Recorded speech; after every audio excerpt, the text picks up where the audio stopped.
This country was built on a distinctly American work ethic. But today, work is in trouble.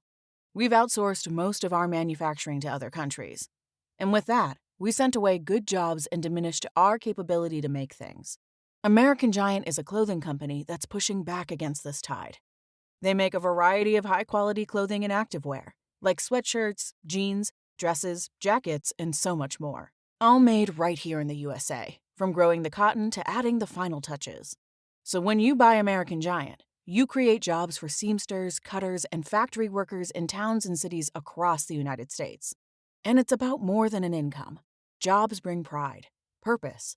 They stitch people together. If all that sounds good to you, visit American-Giant.com and get 20% off your first order when you use code STAPLE20 at checkout.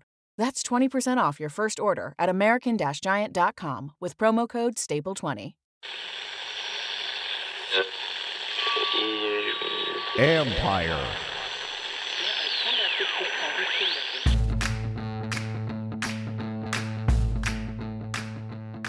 Hello and welcome to my podcast. Do me a favor, subscribe to the John Con Report wherever you get your podcasts. If you're watching on YouTube, hit that like button, hit that subscribe button. You can find us there as part of Empire Media, AMPIRE. Always much appreciated when you tune in. And don't forget, you can read my work on ESPN.com. I have a couple stories up now about the Deebo Samuel trade and just the ramifications for Washington and all that good stuff. So today I'm joined by former Washington Redskin head coach Jay Gruden because I wanted to talk to him about the Deebo Samuel trade and just what he feels the impact is on Washington's offense, how he sees him being used, et cetera, what he feels he has left, et cetera. And I wanted to talk to Jay, first of all, because Jay's very smart about offense, but two, he had a quick posting on for his underdog fantasy, which he does. He had that on Twitter, on X, and just how much he liked the deal for Washington. So I wanted to kind of talk to him and expand on that. And then also just talked a little bit about helping a quarterback grow after a rookie year like Jaden Daniels has. And, again, I've talked about this before, like all these other teams, like, oh, the defensive coordinator is going to look at him and do this and study him, blah, blah. Well, Washington's going to do the same, and they're going to improve the talent around him. And also, Jaden Daniels is as hard a worker in the film room, which is where it matters, as any young player that I've ever covered. So I think he'll be okay, but I wanted to get Jay's perspective on all of this. And so, so I'll get to that in a minute, but really there's not a whole lot else going on until they start signing guys. And obviously this is a week where you expect to have a lot of movement in some deals for guys returning. I know they want Zach Ertz back. I know they want Bobby Wagner back, and there are multiple other players in that situation. John Bates, the guy they'd love to have back, among others. So I think I would expect some of those to get done this week. I do think Bates will be a harder one than people might imagine, just because he does something that is not very available for a lot of teams, which is as a blocking tight end. Anyways, so we'll get whenever that news happens, we'll get that to you. Then also monitoring the John Allen situation. It still stands where it has been, that he's on the market. They're letting him seek trades if he can find one. I don't think he necessarily wants to go. I do think that teams are waiting for him to be cut, and then they would go pursue him. So we'll see what happens there. Anyways, that's it for now. Here's my conversation with former Washington Redskin head coach Jay Gruden. All right, Jay. Well, so you posted right away after Washington traded for Deebo. It was something on Underdog Fantasy. Just your thoughts on it. Good, quick analysis of it. Obviously, you seem to like the trade, but I am curious. So if you can expand a little bit on that, like first of all, why did you like the trade? Well, it's a 5th round pick, number one. Okay. And you like to keep all your draft picks. That's for sure. There have been good players in the history of the NFL have been drafted in the 5th or 6th round.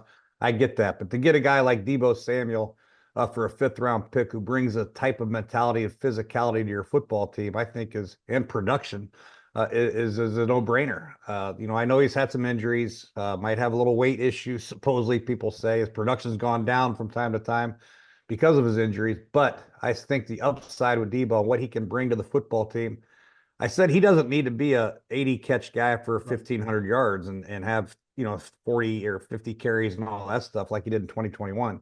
He needs to be one of those guys that's a number 2 receiver behind Terry, worked in between the numbers. The RPOs are going to be great with him. He can get the jet sweeps, which are a huge benefit.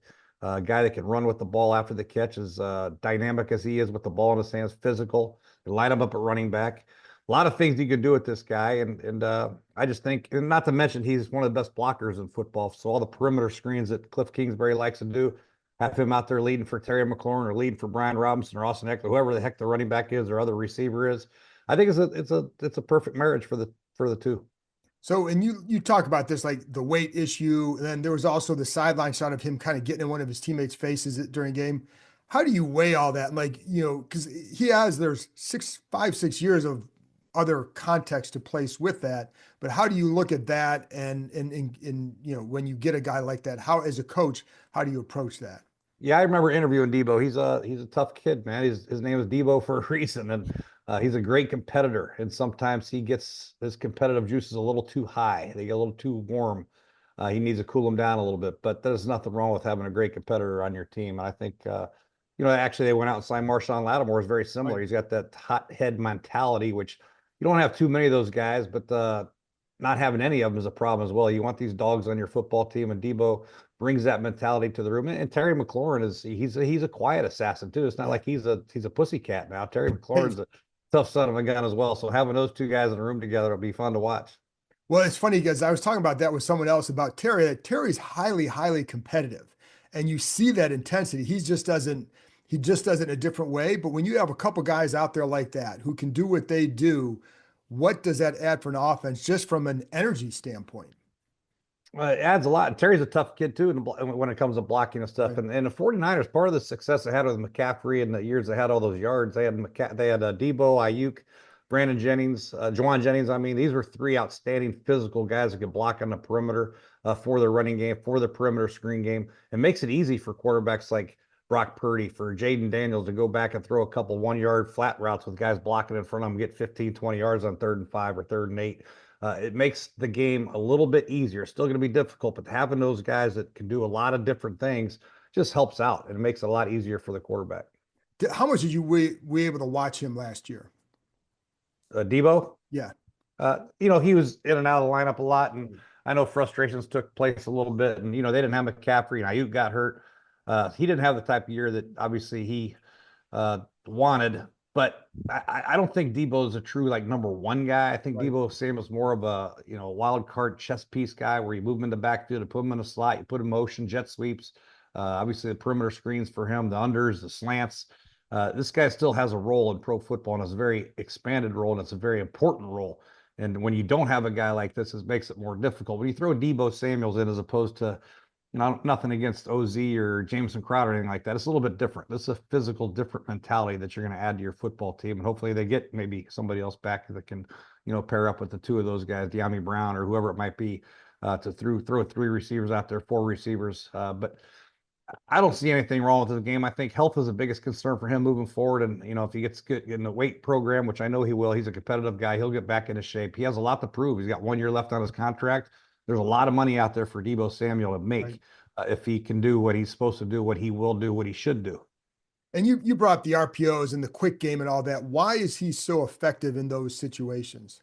Strong hands and physical after the catch. So you have to run through tacklers, and you can't be afraid to go in the middle of the field a lot of times. So yeah, he's got no fear. You see a lot of his highlight runs are, the unders and the little slant routes where he runs over people and takes a 5 yard pass and runs for 55 yards. And like I said, to have that element to your football team is critical. I mean, you can't just go out there and expect to get big plays throwing bombs all the time. You have to have some guys that can run after the catch. And having another guy like Deebo and Terry McLaurin, you saw him run after the catch a lot of times last year, and guys like that are huge. I always was concerned about Washington's, who else are they going to go to when Terry gets doubled or what have you. And they found a way last year, but having a guy like Deebo, I think will help out a lot. And I was going to ask you about the impact on Terry, whether it's from that or because they are different types of receivers. How much does that complement and balance what they do?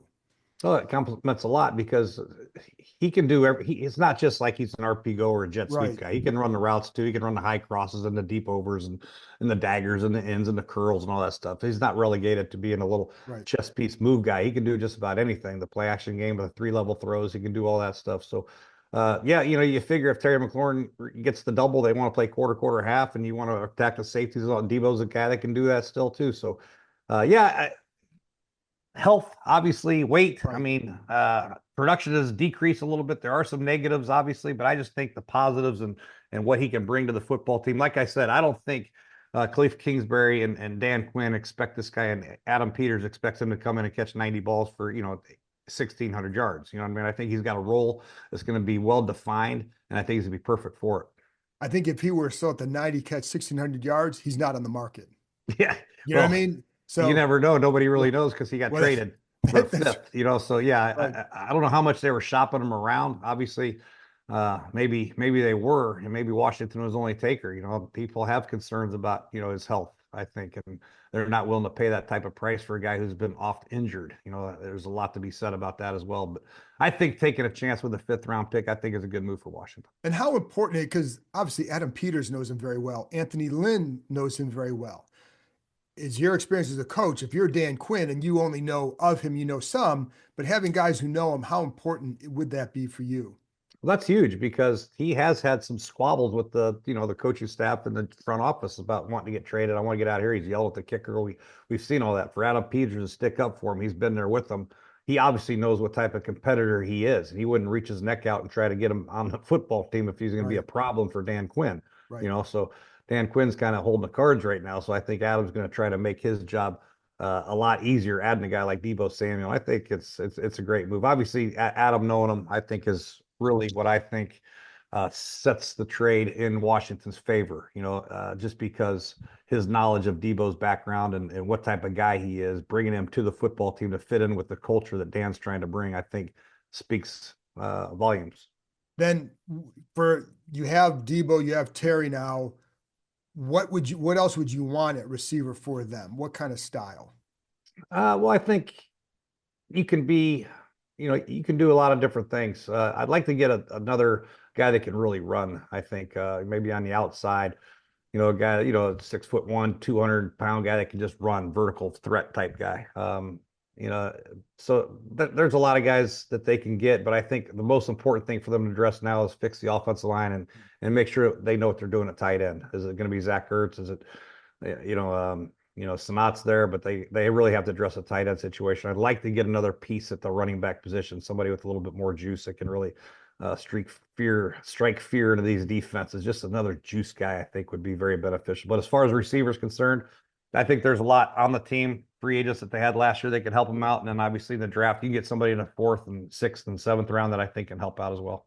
And does it matter to you? Like they don't have that big 6'3" guy at receiver. Does that matter to you, or does that like that? Those guys are hard to find who are highly productive. I know that, but do you care about that, or would you just say, hey, just get a guy who can play with some size? Get a guy to play that can. I like a guy that can run. Obviously size and run. He'd Right. probably be a first rounder, but Exactly. they had Noah Brown last year. He was very productive. He was a big physical guy, and I liked his style because he was one of those guys that could block on the perimeter as well for the running game. I think number one, you have to make sure the guy fits into the mentality of the football team and what they're trying to do. Cliff wants to, if you want to be more of a running football team, you got to get a more physical guy in here to dig out the safeties. If you want to try to scare the hell out of defenses, make them play more cover two. You already got Terry. Now you got Deebo. You add another one that can really run. That'll open up the running lanes where guys won't have to block safeties because they'll be too deep all the time. So it just depends on what they want. I think another guy that can work the inside would be good, and maybe another outside guy that can really take the top off. Would you bring back Ertz? I would, yeah, for now, for sure. I think he still can play. I don't think you want to go into the season, into the draft butt naked without a starting tight end. I know Sanat's got a little bit of ways to go. Bates, I think he's still a free agent, right?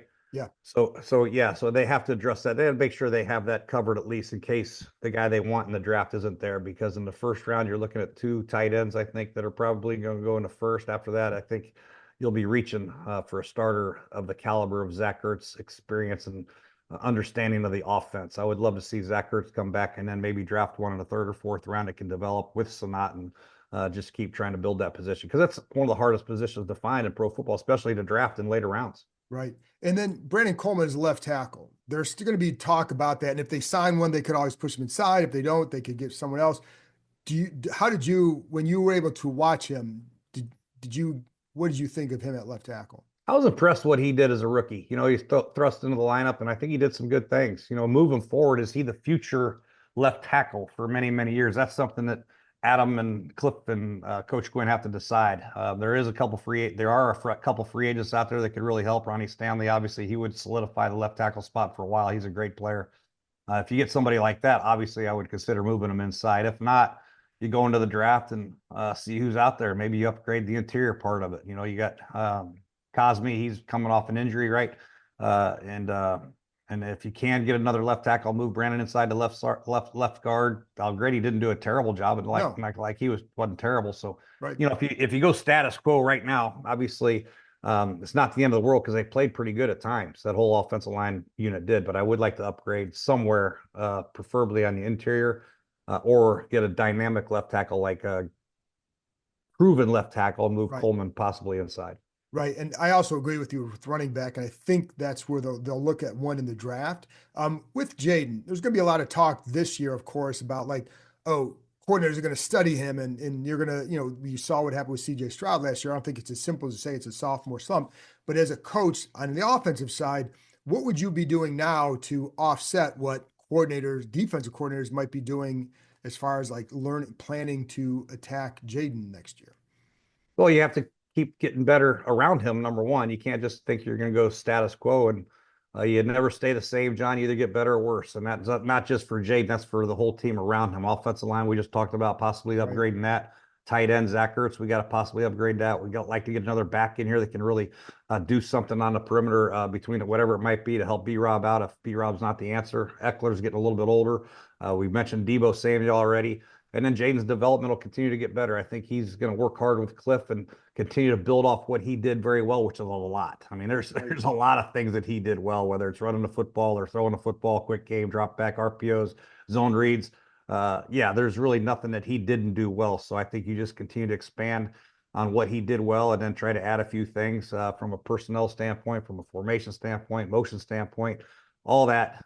Just continue to add more to his plate without overwhelming him. Just remember, he's only in year 2. Can't go crazy, but I think you just continue to expand on what he's done well and just continue to feature him and make him comfortable.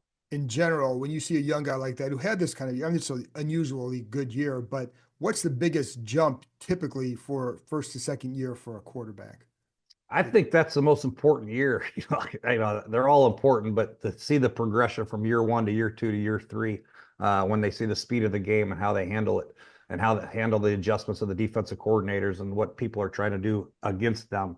I think it's going to be interesting to see. I think he set such a high standard already as a rookie that it's going to be hard to duplicate. But I said, if anybody can do it, I think Jaden can, just because his skill set is just perfect for the NFL type football. What's happening right now with all the quarterback design runs, the zone reads, the bubble screens, and the quick elements of the game. He's got the quick trigger. He's got the accuracy. He's got the athleticism. He's got all the traits that make a successful quarterback. Now you just have to continue to make sure you don't sit on your laurels. You make sure you just continue to fire fastballs and try to get people around him better. Make sure he's surrounded by the right people and fix the defense a little bit. We can't expect him to score 45 points a game every week, So a lot of things can be done to help him around him, but I think Jaden himself will continue to focus on his fundamentals. Number one, obviously studying the playbook and studying defenses, understanding blitz packages. That'll continue to get better and more. It'll become more at ease for him at the line of scrimmage come year 2 and year 3. And what would two more things? What do you think defensive coordinators are going to try and do to take him away? Because watching him, it's not like there was some unusual stuff. He was good at processing. He was good at this. He was good at that. So what do you think they could try to do to maybe defend him better? I don't know. I've seen teams try to blitz him and he handles it fine. I've seen teams try to drop 8 and play eyeballs on him and he plays that fine. I think I'd probably err on the side of more zone drops and try to have as many eyeballs on him as possible because of his ability to run.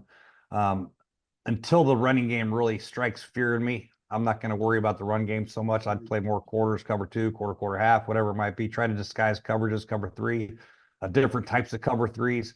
And then if the running game starts hurting me, then I got to become more aggressive with some single high stuff and blitzes and all that stuff. But I'm trying to get as many eyeballs on this guy as I can because of all the different RPOs, the options, and the quarterback design runs. Last thing, Myles Garrett, do you think the Browns trade him? And if you're this team, how aggressive would you be trying to get him?